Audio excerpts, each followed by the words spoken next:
Plusieurs rassemblements comme celui-ci à Paris se tiennent un peu partout dans le monde pour appeler à la libération de Bilal Kayed, un prisonnier politique palestinien en grève de la faim depuis 66 jours.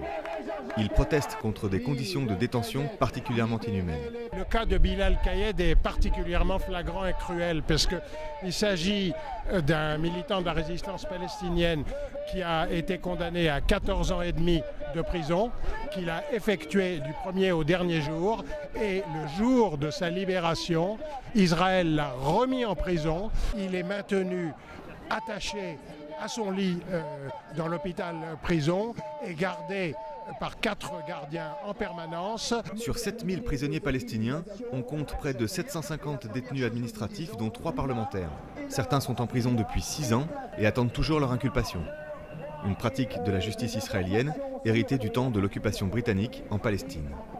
La détention administrative, c'est la possibilité d'emprisonner un Palestinien ou une Palestinienne parce que ça ne concerne pas les Israéliens. La détention administrative est réservée par Israël aux Palestiniens, la possibilité de les emprisonner sans jugement, sans motif et pour des durées indéterminées, illimitées. C'est-à-dire c'est de 6 mois en 6 mois, renouvelable à l'infini, et Israël en use et en abuse. Il y a aujourd'hui 730 Palestiniens qui sont sous ce régime de la détention dite administrative dans les geôles de l'occupant israélien. L'État israélien se sert de la détention administrative comme politique de répression de toute initiative de résistance ou de solidarité, que ce soit contre des artistes comme Mohamed Faisal Abou Sakha ou contre des prisonniers, dont justement Bilal Kayed est une figure respectée.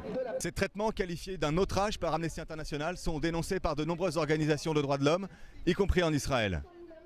Pourtant, dans le même temps, le Parlement israélien vient de baisser l'âge légal d'incarcération des mineurs palestiniens de 14 ans à 12 ans. Jrouma Abou Malik, Presse TV, Paris.